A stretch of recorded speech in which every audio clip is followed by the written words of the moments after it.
Hello everyone, good morning সবাইকে।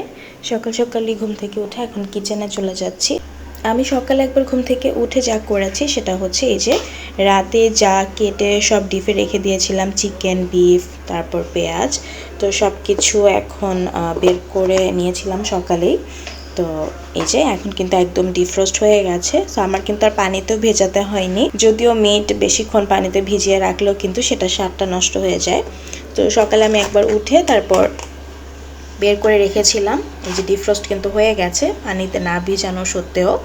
তো এখানে আছে দেশি মুরগি, এখানে আছে ফার্মের মুরগি, আর এখানে আছে বিফ। তার সাথে আমি অনেক বেশি করে পেঁয়াজ কুচিয়ে রেখেছি, যাতে করে রান্না করতে আমার বারবার পেঁয়াজ কাটতে না হয়, যেটা করে কিন্তু অনেক বেশি ডিলে হয়ে যায়, কারণ পেঁয়াজ কাটতে অনেক সময় লাগে।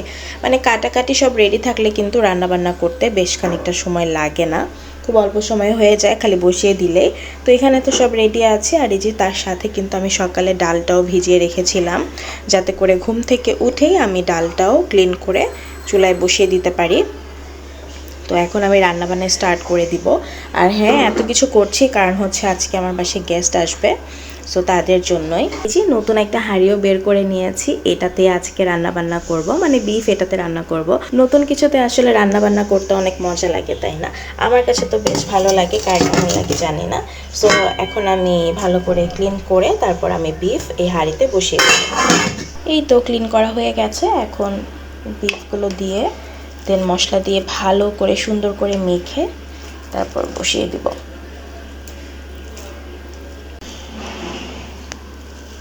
পেঁয়াজ দিয়ে দিচ্ছি। তো এই তো সব ধরনের মশলা কিন্তু দিয়ে দিয়েছি যা যা লাগে বিফ রান্না করতে। এখন আমি পরিমাণ মতো তেল দিয়ে তারপর ভালো করে হাতে মেখে চুলায় বসিয়ে দিব।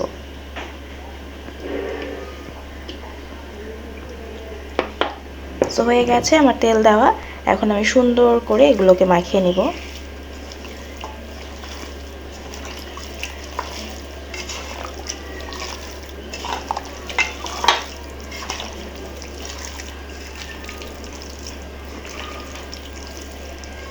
তো ঠিক আছে, আমি ভালো করে মেখে ঝুঁকে নিই বিফটা, দেন আবার দেখা হচ্ছে। এই তো বিফ কিন্তু মাখানো হয়ে গিয়েছে, সুন্দর করে হাতে ভালো করে মেখে ঝুঁকে বসিয়ে দিলাম। এখন জাস্ট ঢেকে তারপর ভালো করে কষিয়ে নিব, দেন আলু অ্যাড করব। একটু চা বানিয়ে নিচ্ছি, নাস্তা করতে হবে। আজকে তেমন একটা কিছু খাবো না, হালকা পাতলার মতোই নাস্তা করব, কারণ যখন বেশি কাজ থাকে তখন কেন জানি নাস্তা করতে একদমই ভালো লাগে না, মনে হয় কখন কাজ শেষ হবে।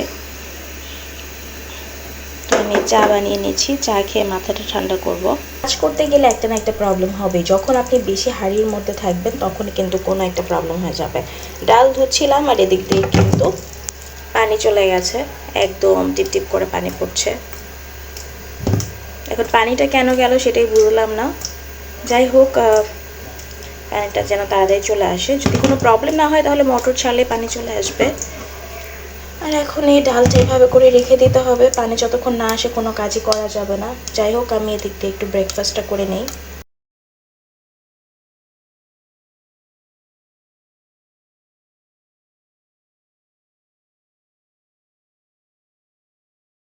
তো চা খেতে খেতে আবার কিচেনে চলে আসলাম। আর গোস্ত এখন একটু চেক করব কী অবস্থা। আর ওই যে বললাম না যে যখন একটু আপনি হাঁড়ির মধ্যে থাকবেন বা যখন বাসায় কোনো গেস্ট আসবে তখন কোনো না কোনো প্রবলেম হবে, হয়তো বা কোনো বুয়ারা প্রবলেম করবে, না হলে অন্য কোনো প্রবলেম। সো সেটাই হয়েছে। এই যে আমার যে বললাম একটু আগে যে পানি চলে গেছে, তো এখন ফোন দিলাম, তো ওনারা বললো যে মোটর নাকি কি সমস্যা হয়েছে, মোটরে কারেন্ট চলে গেছে, এর জন্য পানি আসছে না। তো মিস্ত্রি আসবে, দেন হচ্ছে ঠিক করলে পানি আসবে। সো হয়ে গেছে একটা মুসিবত, এখন পানি কখন আসবে জানি না, সো দেখা যাক। তো আপাতত বিফটাই রান্না করতে থাকি, কারণ বাদ বাকি রান্না তো আর পানি ছাড়া করা পসিবল না, তাই। জানবাচাও ঘুম থেকে উঠে গেছে, তাই জানবাচাকেও ব্রেকফাস্ট দিয়ে দিব। জানবাচাকে ব্রেড দিয়ে দিচ্ছি, আর আজকে কোনো ঝামেলায় যাব না। এমনিতেই তো নাস্তা করতে চায় না, অনেক বাহানা করে সকালবেলা। তো দেখা যায় যে পছন্দের কিছু দিলে খুব তাড়াতাড়ি সেটা সেরে নেয়, আর না হলে ওর সাথে আমার বসে থাকতে হয়, ওকে খাইয়ে দিতে হয়। আজকে যেহেতু একটু বিজি আছি, তাই ভাবলাম যে ওর পছন্দের ব্রেকফাস্টটাই দেই। এতে করে আমারও ঝামেলা কম হবে, কারণ ওর পাশে বসে থেকে খাওয়াতে হবে না, ও নিজেই খেয়ে নেবে। আর যেহেতু নিজেই খাবে তাই ওর পছন্দের বাটিতে সার্ভ করলাম। ও যেভাবে করে স্যান্ডউইচ আকারে খেতে চায় সেভাবে করেই। বিফটাও প্রায় হয়ে এসেছে। আর যখন তরকারি চুলায় থাকে আর এরকম টকবকে একটা শব্দ হয় তখন যে শুনতে কি ভালো লাগে। যা পানি ছিল তা দিয়ে ডালটাও বসিয়ে দিলাম কষ্ট করে, কারণ মিস্ত্রি এখনও আসেনি। সো কখন মিস্ত্রি আসবে আর কখন ঠিক হবে জানি না। তো ডাল এখানে হতে থাকবে। আর এদিক দিয়ে এই যে বিফও কিন্তু অলমোস্ট হয়ে গেছে। আমি উপরে টালা জিরার গুঁড়া দিয়ে দিয়েছি আর তেলও ভেসে উঠেছে। সো বিফের চুলাটা আমি এখন অফ করে দিব, আর বেশি রাখবো না, তাহলে ঝোল অনেকটা শুকিয়ে যাবে। এদিক দিয়ে ওয়েদারের অবস্থা একদম বাজে, বৃষ্টি হয়েই যাচ্ছে সকাল থেকে। আর এরকম বৃষ্টি রেগুলার পড়তে থাকলে একদম ভালো লাগে না, একদম স্যাঁতস্যাঁতা ওয়েদার হয়ে থাকে, সব কিছু একদম কেমন কেমন জানি হয়ে থাকে। ডাল বাগার দিয়ে দিয়েছি, কেবলমাত্র ডাল আর বিফটা হলো, তাও আলহামদুলিল্লাহ, এবং ইনশাআল্লাহ খুবই সুন্দরভাবে সব কিছু হবে। পানিটা চলে আসলে আমি বাদবাকি সব রান্না করে ফেলবো। আপাতত এই দুইটাই হয়েছে। ডালে একটু বলক আসলে নামিয়ে ফেলবো। ও হ্যাঁ, ডালে তো ধনিয়া পাতা দিতেই হবে, মাস্ট, কারণ ডালে ধনিয়া পাতা না দিলে আমার কাছে ভালো লাগে না। ধনিয়া পাতাও দিয়ে দিলাম। এখন ডালটা বলক আসলেই জাস্ট নামিয়ে ফেলবো। অবশেষে এখন পানি এসেছে, তাড়াতাড়ি করে ভাত বসিয়ে দিলাম। জান বাচ্চার অনেক ক্ষুধা পেয়েছে।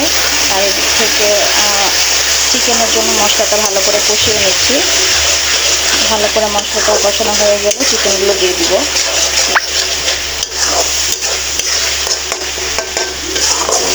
এখন দুপুর 3টা বেজে গেছে, সেই সকাল থেকে পানি নেই, একটু আগে আসলো।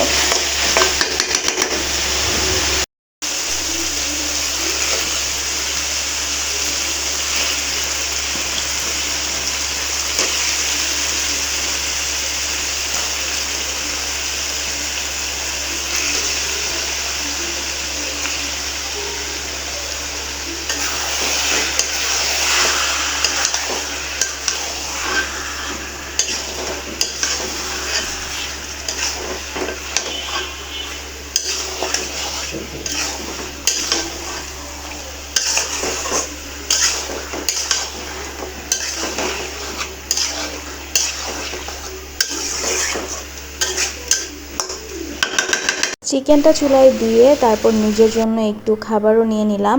তখন বাজে অলমোস্ট 4:30, আর তখন মাত্র আমি লাঞ্চ করতে বসলাম। আর ওই যে পানির জন্যই আমার দেরি হয়ে গেছে আজকে।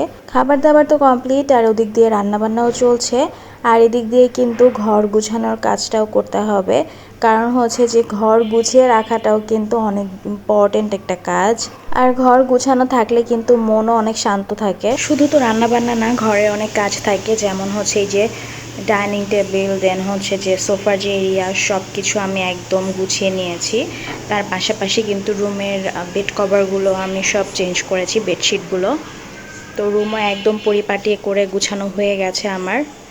আর আজকে তো একদমই বাহিরে স্যাঁতস্যাঁতে একটা ওয়েদার, ঝিরিঝিরি বৃষ্টি হয়েই যাচ্ছে। পানির জন্য অনেক বেশি ধকল গিয়েছে আমার উপরে, কারণ পানিটা থাকলে আর এত বেশি প্রবলেম হতো না। এখনও ঝিরিঝিরি বৃষ্টি হচ্ছে। তো বেডশিটটা আমি গুছিয়ে নিয়েছি, তার পাশাপাশি তো বললামই যে সব কিছু গুছিয়ে নিয়েছি।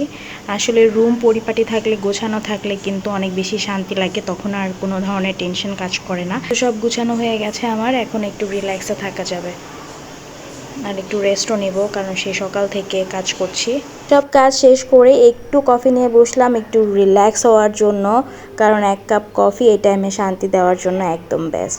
তারপর এই যে জান বাচ্চা কিন্তু শরবত বানাতে আমাকে অনেক হেল্প করছিল। আমি গ্লাসগুলোও সব ক্লিন করে নিয়েছি আর সব কিছু একদম রেডি করে নিয়েছিলাম। জান বাচ্চা তো আমাকে মজাদার শরবত বানিয়ে দিল, আর এখন আমার কাজ হচ্ছে গ্লাসে সার্ভ করা, কারণ জান বাচ্চা সেটা করতে পারবে না, তাই এই দায়িত্বটা আমি নিয়ে নিলাম। আর যেহেতু গেস্টও চলে এসেছে প্রায় বাসার কাছাকাছি, তো এর জন্য আমি সব রেডি করে নিয়েছিলাম যেন আসা মাত্রই আমি শরবতটা সার্ভ করতে পারি। সো এই যে রেডি হয়ে গিয়েছে মজাদার শরবত, যেটা কিন্তু জান বাচ্চা বানিয়েছে। আর সেই সাথে কিন্তু নাস্তাও রেডি করে ফেলেছি। আর এই যে এখানে সমোসা আছে, সিঙ্গারা আছে, পেঁয়াজু আছে, আলুর চপ আছে, তার সাথে বেগুনি আছে, পুরি আছে। মানে সন্ধ্যার নাস্তার জন্য যে আইটেমগুলো আসলে আমাদের লাগে সবার ঘরে কোনো না কোনোটা, তো সব কিছু এখানে আছে। আর আজকে গেস্ট হচ্ছে জান বাচ্চার দাদু, তার সাথে জান বাচ্চার চাচু, চাচি এবং হচ্ছে ওর কাজিনসরা। জান বাচ্চা তো ভাইদেরকে পেয়ে অনেক বেশি খুশি। আর এদিক দিয়ে আমি আবার একটু চিতই পিঠাও সার্ভ করছিলাম। বড় ভাইয়া চিতই পিঠা আর ভর্তা নিয়ে এসেছে, আর তার সাথে আমি গরু গোস্ত রান্না করেছিলাম, সো ভালোই হয়েছে। ভেবেছিলাম যে আমি এটা নিব, আমারটা ছোট করে নিব। পাবো নাকি? দাও দাও, আমারটা আমারটা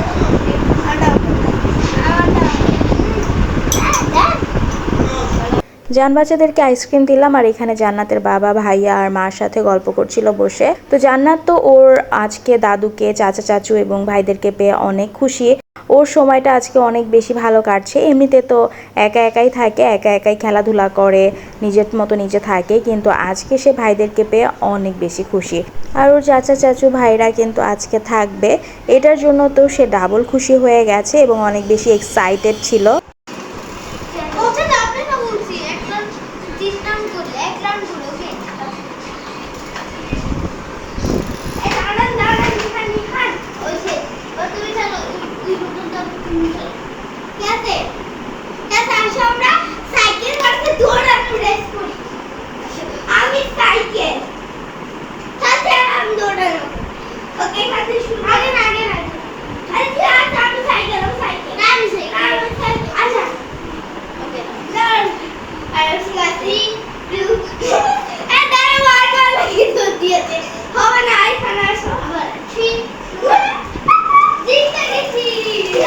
রাত অনেক বেজে গিয়েছে, তাই খাবারও টেবিলে সার্ভ করে দিলাম। আর আজকে অনেক বেশি কিছু আয়োজন করিনি আমি, আর যেহেতু পরদিন আবার একটা প্রোগ্রাম ছিল, তাই একটু হালকা পাতলা খাবারই রেখেছি। কাবাব করেছি, তার সাথে চিকেন রান্না করেছি, বিফ রান্না করেছি, শুটকি রান্না করেছি, কারণ আমার শাশুড়ি আমার হাতে শুটকি অনেক বেশি পছন্দ করে। সো মার জন্য শুটকি রান্না করা, তার সাথে ডাল ছিল, সাদা ভাত ছিল, পোলাও ছিল। রাতে খাওয়া দাওয়া করার পরে এখন সবার ঘুমিয়ে যাওয়ার পালা, যদিও আমরা অনেক রাতে ঘুমিয়েছি। সবাই একত্রিত হলে আসলে যেটা হয়, তখন গল্প করতে করতে একদম সময় যে কিভাবে চলে যায় বুঝাই যায় না। সো সকালও হয়ে গেল, আর সবার জন্য আমি ডিম সিদ্ধ দিয়েছি, তার সাথে যে বিফ রান্না করেছিলাম বিফটাও গরম করে নিচ্ছি, আর তার সাথে সবার জন্য রুটি সেঁকে নিচ্ছিলাম। আর এর পরবর্তীতে আমি তেমন ভিডিও করিনি, তেমন বলতে ভিডিওই করিনি, কারণ ওদিন আমি অনেক বেশি বিজি ছিলাম। আর কেন ছিলাম সেটাও কিন্তু আপনারা খুব শীঘ্রই জানতে পারবেন। আজকের ব্লগটা এই পর্যন্ত, সবাই ভালো থাকবেন, আল্লাহ হাফেজ।